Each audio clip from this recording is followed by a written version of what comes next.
Suara saya terdengar nggih? Ya, terdengar kok, Mbak. Oke, siap.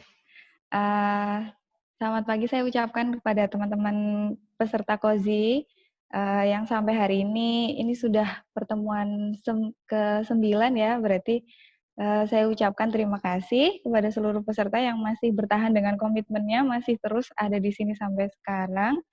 Ini alhamdulillah kita sudah nyampe di pertengahan Kozi ya, ini pertemuannya sudah separuh, ibarat kalau kuliah itu ini tuh sudah mau UTS gitu. Udah siap UTS belum?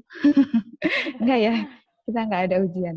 Nah gitu, jadi saya ucapkan salam kenal untuk teman-teman Kozi, karena ini baru pertama kali kesempatan saya untuk menyapa teman-teman Kozi selama sekian minggu ada di sini. Seperti itu. Jadi semoga selalu terlimpahkan keselamatan dan keberkahan untuk teman-teman semua dimanapun berada pagi hari ini. Saya coba share screen dulu.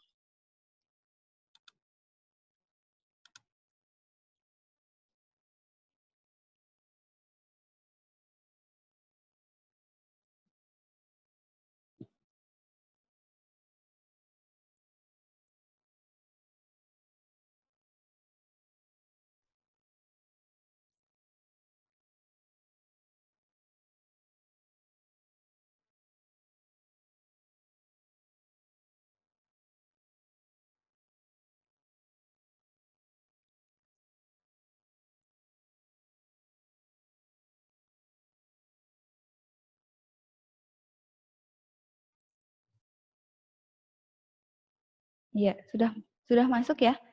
Iya, sudah, Mbak. Oke.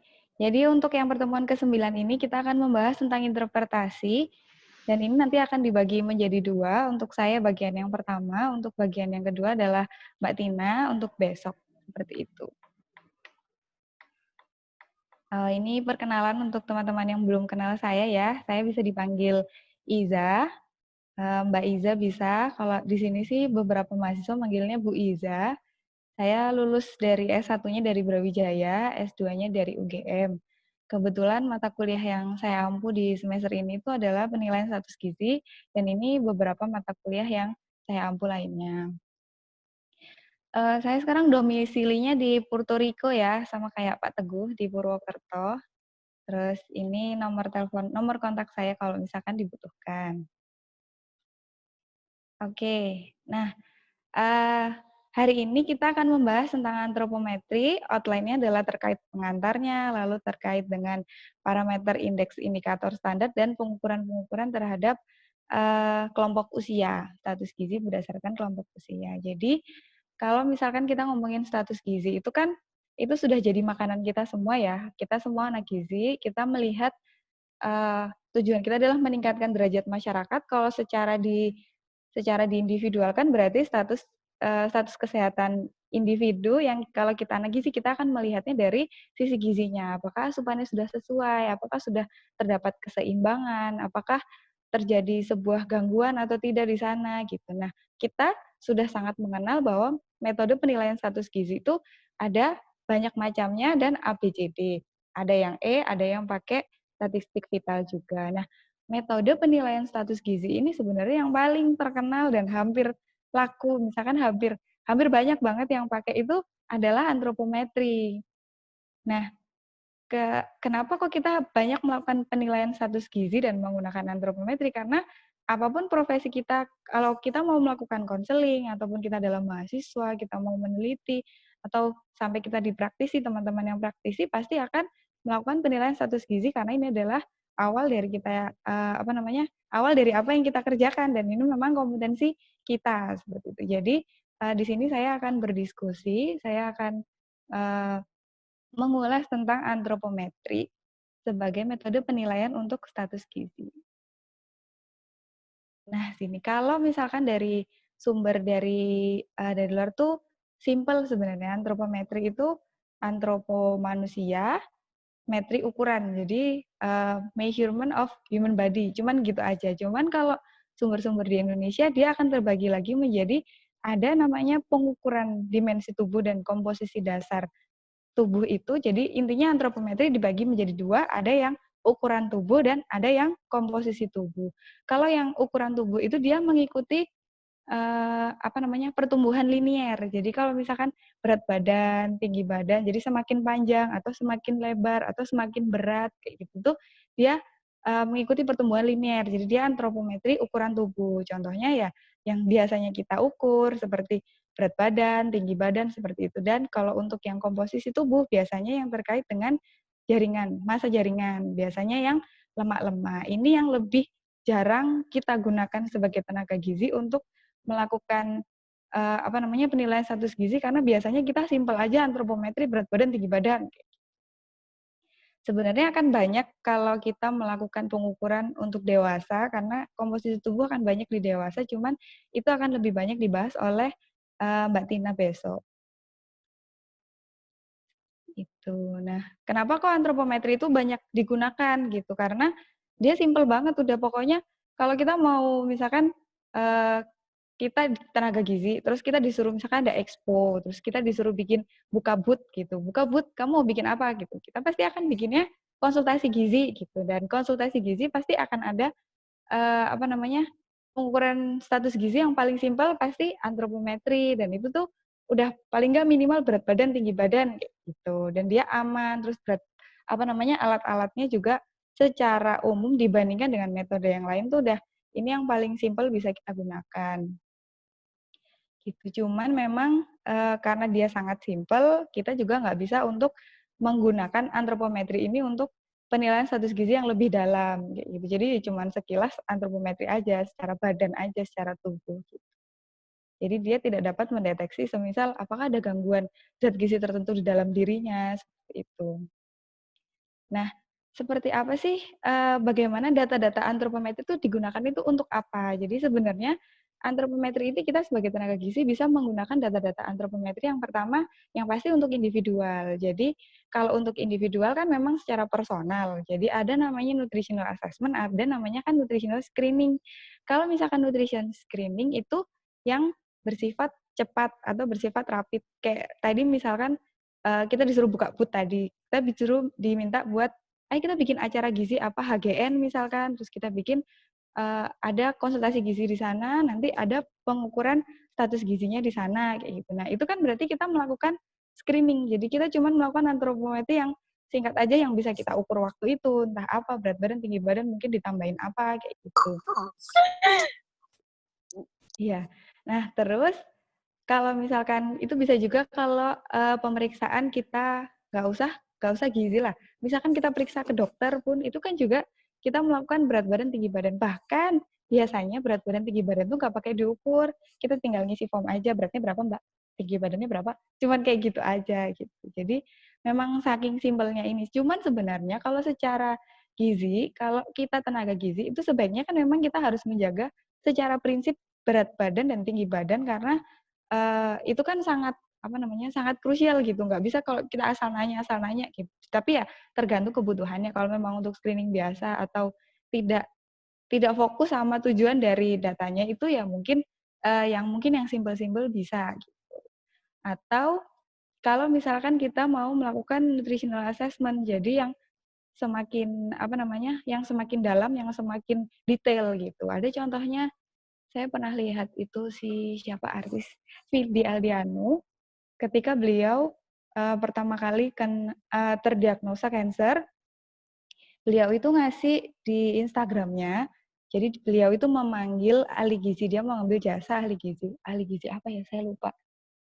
Nah itu terus dia bikin testimoni lah di situ, dia bilang, ternyata nutritionist ahli gizi itu ternyata bisa home care loh, bisa dipanggil ke rumah gitu. Nah, ketika ahli gizinya dipanggil ke rumahnya si VD ini dilakukan pemeriksaan yang mendalam karena kan memang akan melakukan intervensi, akan melakukan kegiatan sama si VD Aldiano, jadi dia akan diperiksa banyak gitu. Di situ dia share bahwa oh ternyata saya diukur segalanya, saya sampai diukur lemaknya semakin apa gitu. Jadi dia itu adalah jenis pengukuran yang memang dia mendalam sesuai dengan kebutuhan dari kegiatan yang akan dilakukan seperti itu. Lalu itu untuk individual. Nah, kita juga bisa menggunakan data antropometri ini untuk populasi. Jadi semisal ada namanya nutrition kalau surveillance ya, jadi, survei yang berkelanjutan gitu. Kalau misalkan kita tahu yang di Indonesia ini, beberapa waktu lalu ya, sekitar setahun apa ya, itu Indonesia kan kita melakukan EPPGBM, itu kan surveillance gizi ya. Jadi data-data posyandu, berat badan, tinggi badan yang diukur tiap bulan itu, pemerintah membuat kegiatan bahwa ini akan di-online-kan, ini akan dimasukkan datanya, di-online-kan langsung sehingga pusat bisa langsung lihat data-data posyandunya gitu. Jadi, ini termasuk salah satu contoh nutrition nutrition surveillance ya. Ini kebetulan kemarin saya, eee, termasuk untuk yang wilayah Kabupaten Sleman, jadi EPPGBM kebetulan saya yang koordinator yang di Kabupaten Sleman untuk EPPGBM ini.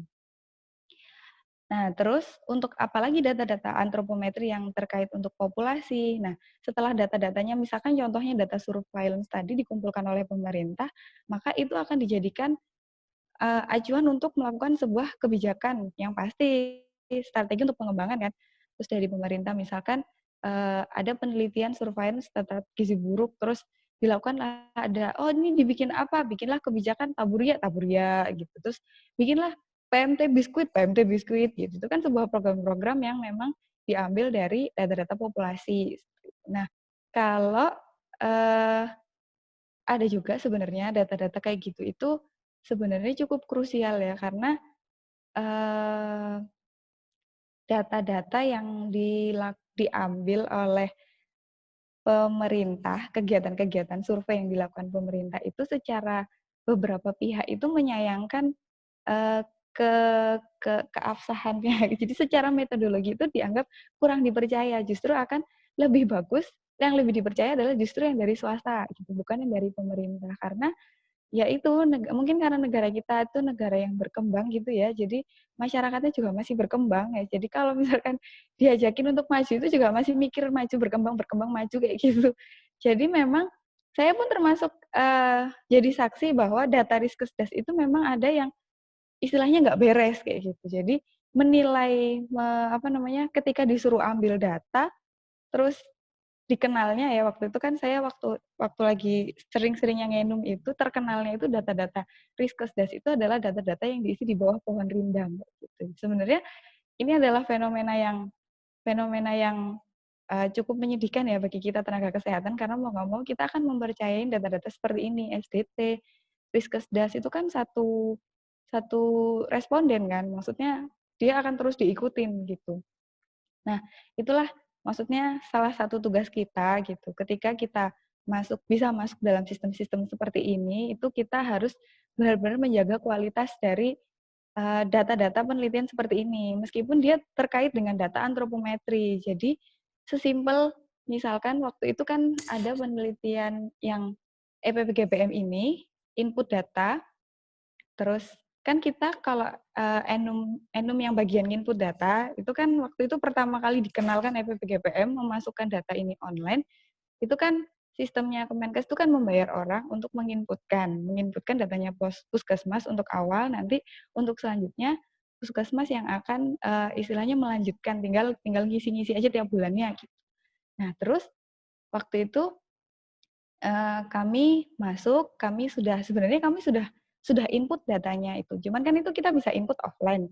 Nanti kalau di online kan tinggal diklik online kayak gitu. Nah, itu tuh ternyata, ahli gizi puskesmas pun juga sebenarnya setiap ada data yang muncul itu, ahli gizi puskesmas pun harus, semacam was-was gitu, karena kita juga harus berhati-hati karena ketika langsung datanya itu data posyandu, dari kader kan langsung dikasihkan ke kita. Kita langsung input, kalau langsung di-online kan, nanti akan langsung terbaca di pusat berapa persen yang gizi buruk, berapa persen yang gizi kurang kayak gitu. Nah, itu nanti, akan berimbas ke ahli gizi puskesmasnya gitu. Sebenarnya, saya tuh baru baru tahu, baru pertama kali waktu itu baru tahu bahwa ternyata menjadi ahli gizi puskesmas itu tidak seindah itu gitu. Jadi memang selain, tugasnya untuk program-program seperti itu ya. Jadi biasanya kan satu puskesmas itu dia mencakup satu kecamatan. Nah, satu puskesmas, satu satu kecamatan, satu puskesmas biasanya ahli gizinya kadang satu, kadang dua gitu. Belum kalau misalkan yang dua itu ternyata satunya mohon maaf cukup senior gitu. Jadi ketika yang berbau EPPGPM atau yang berbau teknologi ini masuk, mau nggak mau nggak bisa utak-atik, akhirnya akan kena ke satu yang ahli gizi ini. Sementara dia harus bertanggung jawab terhadap data-data kayak gini, data EPPGPM ini. Padahal kan yang ambil data kader kayak gitu. Nanti kalaupun keluar gizi buruknya sekian, nanti yang kena dan harus bukan kena sih istilahnya, yang harus bertanggung jawab pertama kali untuk cross check kan memang ahli gizinya kayak gitu. Jadi memang data-data antropometri ini sekrusial itu karena memang eh, kalau waktu itu saya di salah satu di Kabupaten Sleman ya di Puskesmas itu ahli gizinya cerita bahwa penelitian sebelumnya itu PSG itu jadi mereka nggak pakai konfirmasi dulu. Kalau yang ini kan data masuk, kita input offline, kita konfirmasi dulu ke ahli gizi. Ahli gizi cross check ke daerah, ke posyandunya bener nggak anaknya tingginya sekian, anaknya beratnya sekian gitu.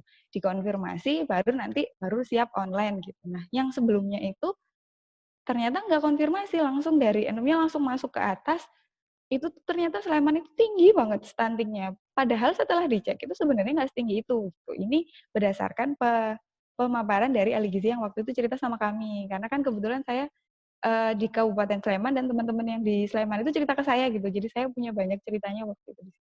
Nah kayak gitu. Jadi memang program-program antropometri seperti ini yang bersifat populasi itu dia akan banyak berperan untuk kegiatan-kegiatan seperti kegiatan-kegiatan pemerintah, kegiatan kita sebagai tenaga kesehatan, bahkan untuk monitoring dan evaluasi tadi. Ada juga untuk dia jadi untuk data-data ini ketika dia sudah paten atau sudah bagus, sudah dikumpulkan, dianalisis, maka dia akan bisa menjadi sebuah baku, sebuah menjadi data baku yang kita bisa jadikan acuan untuk pengukuran-pengukuran selanjutnya. Itu untuk yang populasi. Terus, nah ini terkait dengan antropometri. Jadi antropometri itu kan ada istilahnya itu ada banyak. Ada namanya parameter antropometri, ada namanya indeks parameter, indeks antropometri, indikator antropometri. Nah ini supaya nggak bingung, nanti saya, apa namanya, maksudnya kita review bersama aja. Jadi kalau misalkan dia itu bersifat tunggal, itu berarti dia parameter. Parameter ukuran tunggal, parameter antropometri. Kalau dia bersifat kombinasi, gabungan dari kedua parameter ini, dia berarti dia indeks antropometri. Terus kalau indikator antropometri itu berarti ketika dia menunjukkan sesuatu atau tanda-tanda. Jadi sebagai petunjuk untuk misalkan petunjuk untuk mengukur status gizi atau pengukuran antropometri gitu. Nanti dia berarti namanya indikator dan ketika dia sudah menjadi sebuah kesatuan atau sebuah baku dan dia bisa menjadi sebuah acuan, maka dia dinamakan standar kayak gitu. Jadi antropometri itu pengukuran tubuh ini dia bisa menjadi indikator status gizi karena memang kan salah satu apa namanya penilaian status gizi, metode penilaian status gizi kan memang pakai antropometri. Jadi memang indikator status gizi memang antropometri bisa sebagai indikator status gizi. Terus parameter antropometri juga bisa sebagai indikator status gizi. Begitu juga dengan indeks antropometri sebagai indikator status gizi. Jadi parameter status gizi, parameter antropometri dan indeks antropometri ini juga bagian dari indikator antropometri. Seperti itu juga standar antropometri yang sudah ada pun juga bisa dijadikan sebagai indikator status gizi. Nah, ini ada contohnya. Jadi kalau misalkan kita ngomongin sebuah data yang baku, data yang sebuah rujukan yang dijadikan acuan, itu ada namanya dia itu uh, standar standar pertumbuhan gitu. Jadi data memang dia dijadikan apa namanya standar antropometri, standar pertumbuhan, atau ada juga yang dia pakai namanya reference growth. Jadi memang reference sebagai pertumbuhan referensi tapi referensi pertumbuhan. Jadi ini ada dua macam yang saya tunjukkan di sini. Ini yang pertama adalah sebelah kiri, tulisannya di situ adalah National Growth Reference Chart. Yang kiri ini sudah tahu pasti semua ya, ini adalah apa namanya KMS. Jadi ini dia sudah menggunakan standar baku, standar antropometri, standar pengukuran dari WHO. Nah, yang sebelah kiri dan yang sebelah kanan itu secara fungsi dia bisa dibilang berbeda karena secara secara definisi pun sebenarnya mereka nggak sama gitu. Jadi ada yang namanya memang reference, ada yang memang namanya standar. Nah, apa yang membedakan gitu? Kenapa kok yang ini tidak bisa dijadikan standar, sementara yang standar dijadikan reference? Standar dijadikan reference bisa sih gitu. Jadi kalau yang di sebelah kiri, kita lihat dari sisi metodologi pengambilan datanya. Jadi yang sebelah kiri tadi itu adalah hasil penelitian dari seorang praktisi di Indonesia, praktisi kesehatan. Dia melakukan penelitian data sekunder menggunakan data dari Riskesdas. Jadi kalau kita lihat secara metodologi penelitian Riskesdas, itu kan dia desainnya adalah potong lintang atau dia cross sectional dan diambil dalam satu waktu gitu. Jadi misalkan Riskesdasnya tahun 2018 gitu atau 2017 gitu. Jadi data ini akan diambil di tahun 2017 kayak gitu. Dan populasinya di sini adalah seluruh provinsi dan kabupaten kota yang ada di Indonesia. Nah, terus dari sampel Riskesdas yang bawahnya ini, sampel rumah tangganya untuk yang reference tadi, national reference itu dia 300.000. Nah, terus 300.000 rumah tangga seperti itu. Nah, apa bedanya sama yang sebelah kanan tadi? Kalau misalkan kita melihat dari yang kenapa kok KMS itu dia dijadikan standar golden gitu kan, golden standard adalah karena jadi ceritanya pembentukan standar WHO itu dia dari awal itu sekitar tahun 1997 sampai 2003 itu kan WHO itu melakukan sebuah ini kegiatan namanya MGRS ini, Multi Center Growth Reference Study. Jadi penelitian ini lalu dikumpulkanlah para expert untuk melakukan review terkait dengan 30 metode mana sih yang bagus untuk ini kita ini ceritanya mau buat kurva standar yang akan dilakukan untuk pengukuran gitu. Nah, terus di-review lah 30 metode mana yang bagus, mana yang baik lah intinya. Terus lalu muncullah ada metode yang pertama. Metode yang pertama longitudinal. Jadi diikutin dari sekarang, dari bayi itu lahir, di prosesnya ya maksudnya dari sebuah sampelnya ini bayi lahir sampai dia berusia 2 tahun. Lalu metode yang kedua, jadi terpilihlah dua metode.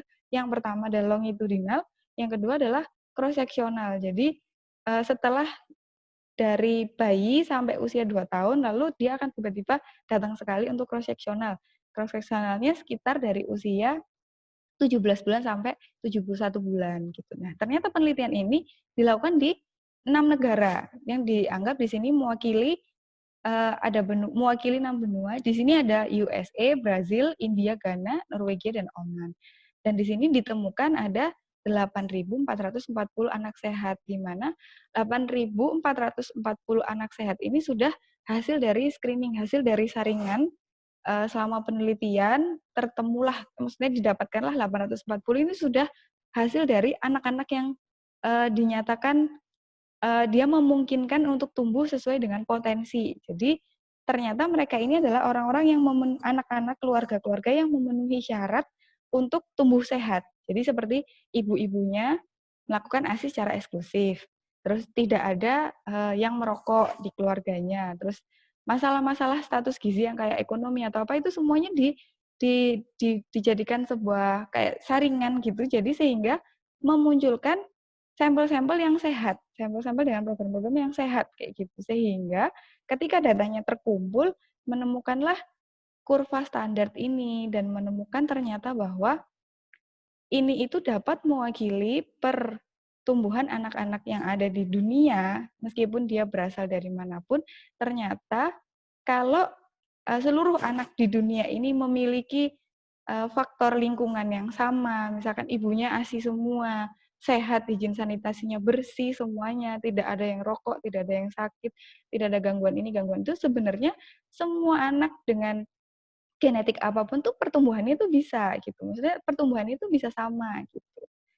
Nah, itu akhirnya muncullah hasil dari MGRS ini di launching April 2006 dan inilah dijadikan oleh standar pertumbuhan anak 2006. Jadi kemarin itu sempat ada miss antara data yang National Reference tadi dengan yang standar WHO ini. Jadi National Reference itu ketika muncul dianggap ini bisa menjadi standar yang baru, sehingga diklaim bahwa, "Oh, data ini itu loh, kita bisa menurunkan angka stunting dari angka stunting kalau misalkan kita pakai data ini," gitu. Dan bahkan teman-teman saya pun waktu itu yang punya anak ya, itu pun tetap ikut nge-story gitu. Alhamdulillah ada data apa, ada bak rujukan kayak gitu, ada yang baru gitu katanya gitu. Jadi sebenarnya tugas kita di sini adalah meluruskan, bahwa memang ada yang namanya reference, ada yang namanya standar.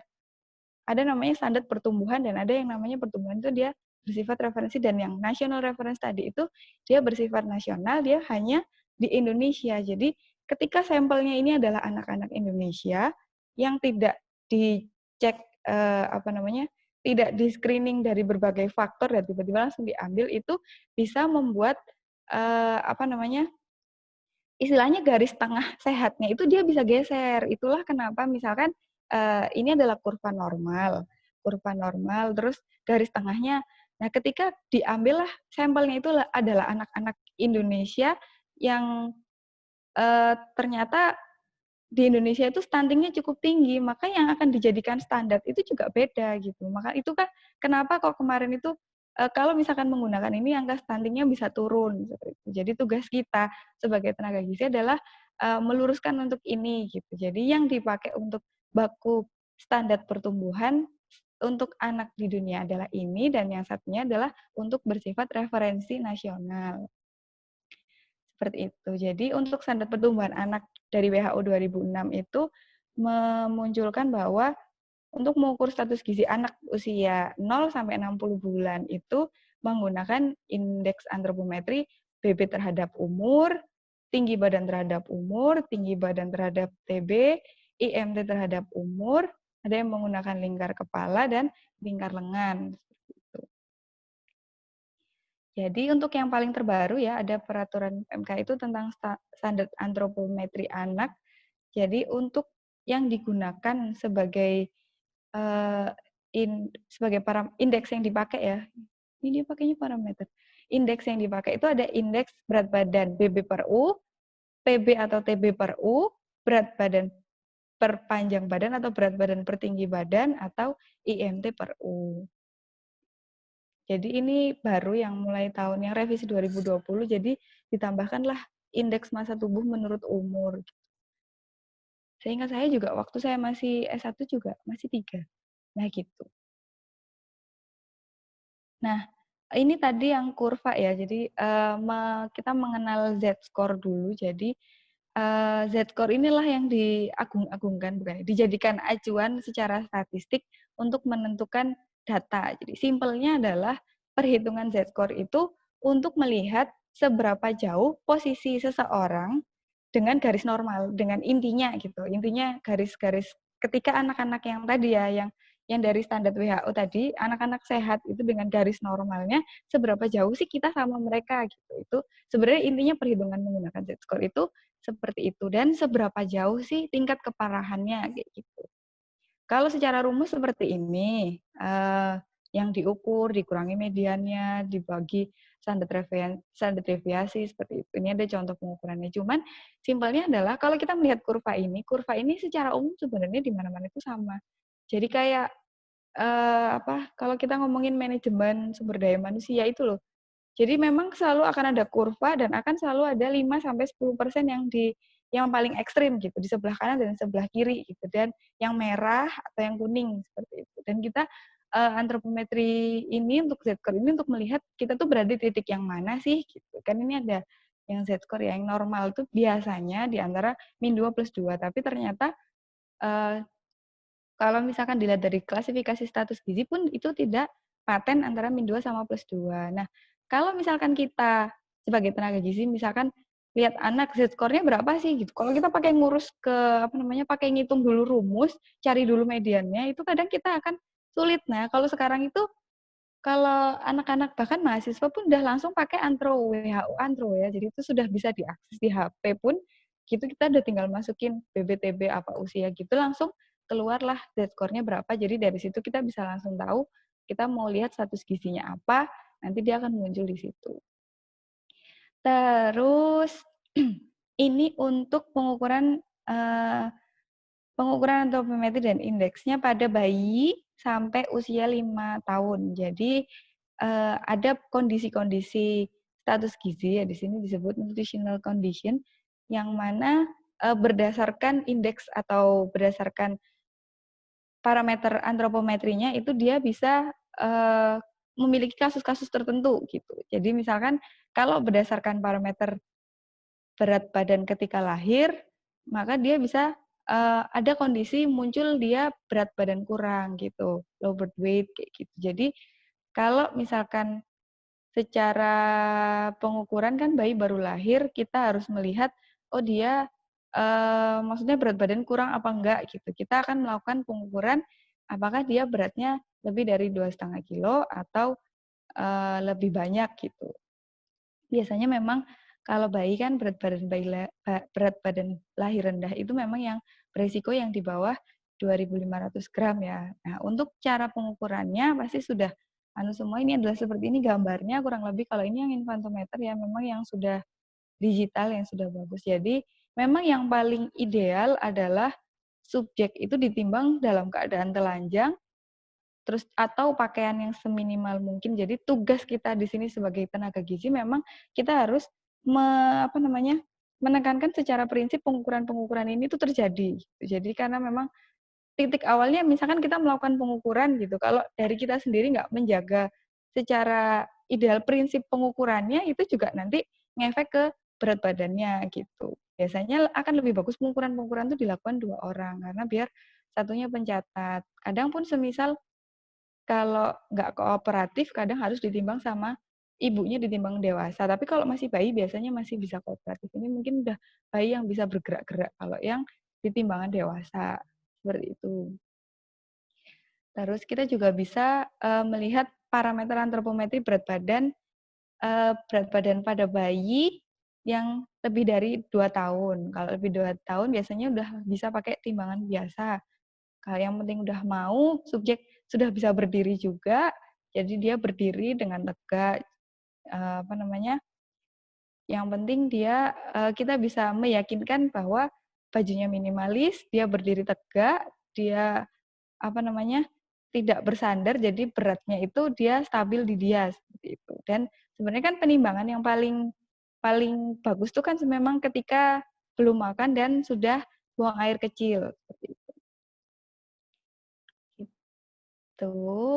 Lalu untuk yang pengukuran tinggi badan anak di bawah usia 2 tahun atau disebut panjang badan gitu. Jadi memang kalau kita melakukan pengukuran panjang badan sama anak-anak itu memang lebih baik dilakukan minimal 2 orang. Ini juga memang termasuk menjadi kendala kita ya sama-sama semua di masyarakat Indonesia ketika kita melakukan posyandu sebisa mungkin memang kita harus menjaga secara prinsip pengukuran ini karena belum tentu pun semua posyandu punya alat-alat yang mendukung gitu. Kadang cuman diukur aja pakai meteran kayak gitu. Dan itu nanti bahayanya ngefeknya tadi balik ke kayak data PGBM tadi seperti itu. Terus ini untuk bayi juga ketika baru masih bayinya biasanya juga kita mengukur apakah dia punya acute malnutrition ya apa enggak itu dari salah satunya dari lilanya dia misalkan dia diukur kalau bayi kan kalau lila kan dia simpel aja yang penting dicari ujung atas dicari ujung bawah tarik garis tengah lalu dilingkarkan gitu. Lalu untuk lingkar kepala sama ya, ini juga untuk melihat apakah ada gangguan pada perkembangan di kepalanya si anak, apakah terjadi ada terlalu besar atau mungkin kurang atau apa gitu. Jadi kita bisa mengecek lingkar kepalanya dari itu untuk mengecek bagaimana perkembangan dari sisi organ dari kepalanya seperti itu. Nah, kalau ini ada pengtabel. Jadi tabel ini sudah menggabungkan klasifikasi dari standar pertumbuhan yang WHO dan ini sudah digabungkan untuk berbagai klasifikasi pengukuran status gizi. Jadi kalau misalkan di sini yang nomor 1 dan nomor 2 dari atas itu kan dia panjang badan atau tinggi badan berdasarkan usia gitu kan. Ini sudah ada yang kalau dijentang dia bayi atau dia di atas baduta Itu jadi memang secara umum secara Z-score itu memang beda-beda. Jadi kita harus melihat dulu kalau kita mau lihat Z-score-nya, ini kita mau melakukan pengukuran apa berat badannya gitu. Jadi kita harus melihat dari klasifikasinya seperti itu.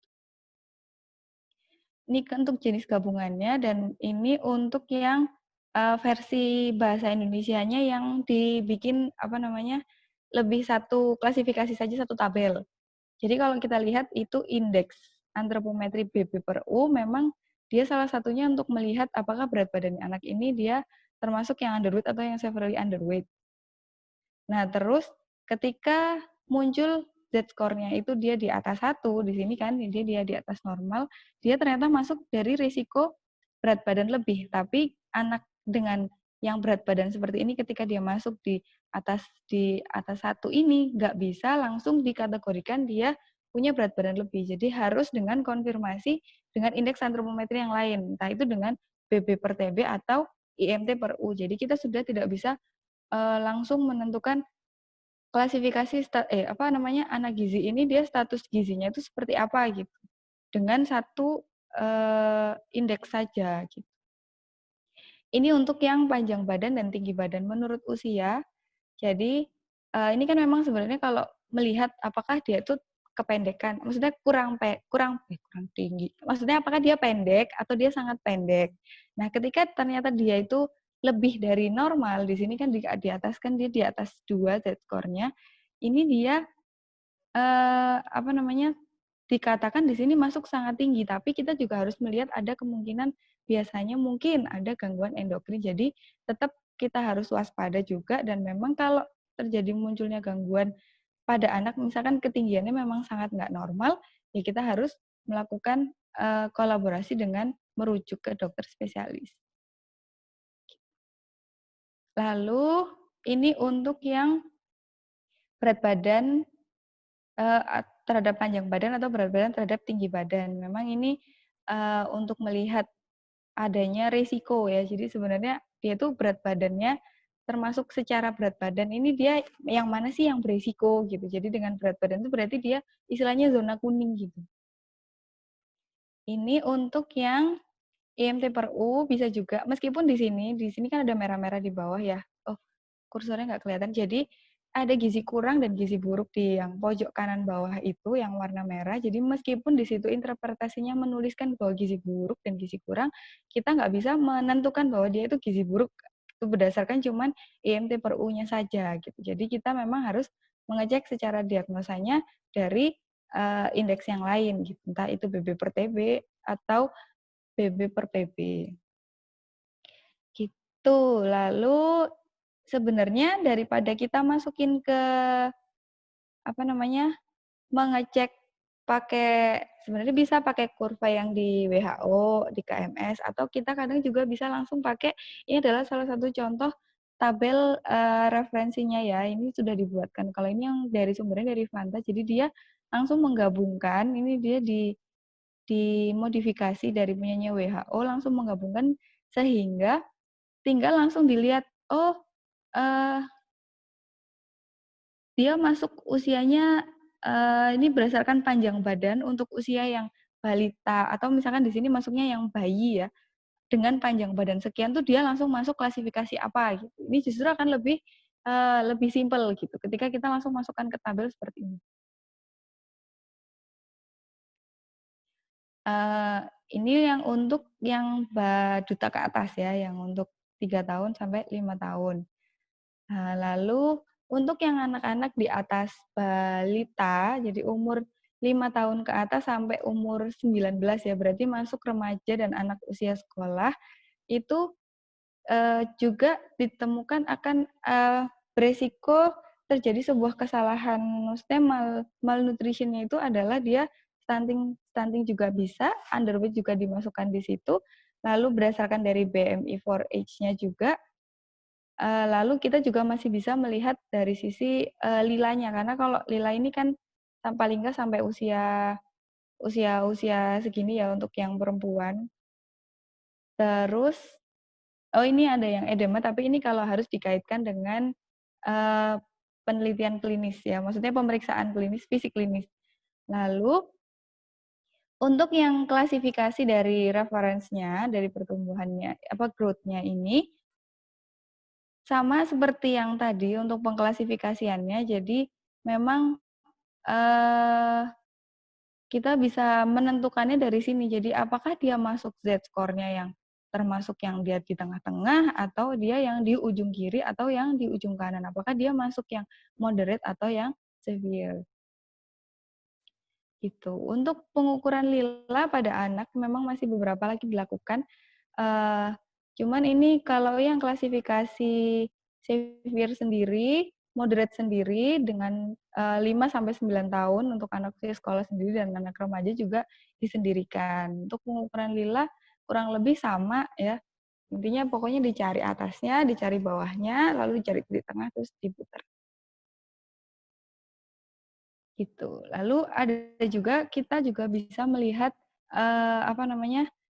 kurva pertumbuhannya yang punyanya WHO kalau sampai usia sampai anak-anak dewasa ini juga ada gitu. Jadi kita sudah tinggal melihat berdasarkan kurva pertumbuhannya di sini untuk anak-anak sekolah, seperti apa pertumbuhannya BMI-nya, BBTB-nya gitu. Kalau ada juga kita itu bisa melihat pakai, kalau yang di sini ya, yang di luar ya sumbernya Fanta itu dia memang memberi namanya BMI Wheel. Nah, sebenarnya saya nggak tahu sih ini yang duluan yang di luar apa yang di sini ya. Pokoknya pada intinya kita yang di Indonesia ini sudah bisa punyalah istilahnya. Ini punyanya Lini Sehat ya. Jadi Cakram Gizi di sini kalau menurut saya pribadi sih ini sangat membantu. Jadi sudah tinggal masukin yang mau kita, misalkan BMI per U, kita tinggal masukin BMI berat badannya, tinggi badannya dikaitin sama usianya, nanti langsung keluar status gizinya. Ini sangat sangat memudahkan apalagi kalau kita sedang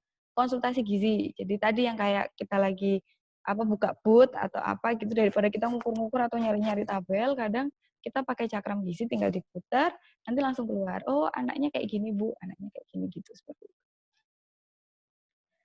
Lalu ini sama kalau misalkan mau menggunakan tabel, jadi memang ada di preferensinya yang berupa tabel. Nah, untuk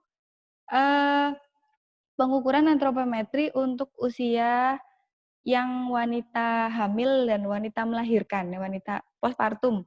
Nah, jadi kita bisa melihat dari yang pertama itu dari dia dianggap stunting atau di sini perawakannya itu pendek gitu. Jadi dari tinggi badannya. Gitu. Jadi kalau misalkan usia dia remaja putri, dia masih pakai Z-score -3, ini kurang dari -3, tapi kalau dia masuk woman yang sudah dewasa, memang dia cut off-nya di sini adalah kurang dari 145 cm, seperti itu. Kalau untuk ini lila ya, miwak ini, kalau ini kan contoh dari berbagai negara, dan kalau misalkan di Indonesia kan kita pakainya 2, 3 gitu. Jadi memang dianggap ini juga ada pendapat yang salah ya. Jadi waktu itu saya pernah ngobrol sama mahasiswa waktu pengukuran, terus saya ceritanya mau melatih mahasiswa untuk melakukan pengukuran. Jadi kita ambil mahasiswa yang masih bawah-bawah, semesternya masih bawah, kita latih untuk melakukan pengukuran waktu itu lila. Terus ya udah latihan, coba saya jadi responden gitu. Terus waktu dia mengukur tangan saya, terus saya tanya, "Mbak, ini diapakan?" gitu. Maksudnya saya pancing untuk dia jawab.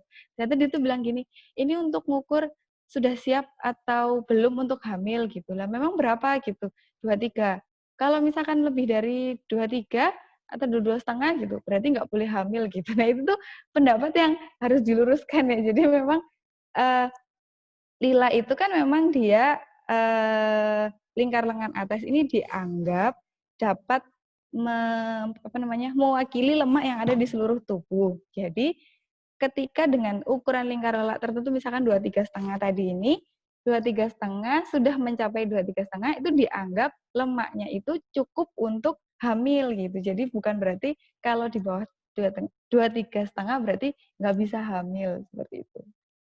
Terus ini untuk pengukuran ibu-ibu hamil ya. Jadi memang kalau misalkan biasanya kan kita akan selalu dapat pertanyaan, berat badanku naik sekian gitu, normal nggak gitu. Nah kita bisa melihat dari salah satunya dari tabel di sini karena kita nggak bisa langsung jawab, oh sehat Bu, oh enggak gitu. Karena kita harus melihat status gizinya ibunya sendiri gimana, ini dia sudah masuk ke trimester berapa, ada kondisinya seperti apa, kayak gitu. Ini salah satu rekomendasi tabel yang bisa digunakan untuk melihat perkembangan berat badannya. Lalu, kelewat apa ya? Ada juga untuk yang, oh ini untuk tabelnya, jadi ada juga tabelnya untuk ibu hamil, maksud saya kurvanya ya, gitu. Jadi tinggal dicocokkan. Atau misalkan dari ketika postpartum, kondisi baru melahirkan 1 bulan setelah ibu melahirkan, gitu kita bisa melihat apakah terjadi penurunan berat badan yang terlalu banyak atau terjadi penurunan berat badan yang normal gitu terhadap si ibu. Kita juga bisa melihat dari BMI-nya, berdasarkan BMI-nya. Nah, ini ada salah satu ini saya ngambil referensinya ini di ini ya, Intergrowth ini. Jadi ini website. Jadi di sini dia ada reference, ada berbentuk buku, dan ini ada yang berupa yang nomor 3 ini dia adalah berbentuk kalkulator atau tabel Excel maksudnya. Nah, ini adalah yang saya download, saya coba. Jadi di sini kita bisa tinggal memasukkan usia si ibu, kehamilan berapa, waktu trimester pertama berat badannya berapa, nambahnya berapa, nanti langsung keluar dia masuk test score-nya berapa, kayak gitu. Atau yang di sini yang tabel kedua, tabel Excel kedua yang tengah itu dia yang bersifat maksud saya bersifat populasi. Jadi kita bisa melihat langsung banyak, seperti itu. Mbak Iza, mohon maaf waktunya sisa semenit ya. Iya, ini pas sudah Oh selesai? iya.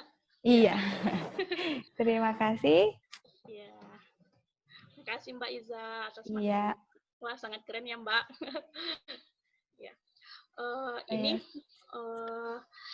sudah ada beberapa pertanyaan Mbak yang masuk ke saya. Mungkin saya akan bacakan ya Mbak. Ya. Yang pertama dari Mas Dian. Asal institusi Pantirapi, pertanyaannya itu, saat pengukuran tinggi badan, jika di bawah usia 2 tahun sudah bisa berdiri tegak, apakah tetap dengan panjang badan atau bisa dengan tinggi badan atau berdiri? Terima kasih Mbak. Iya.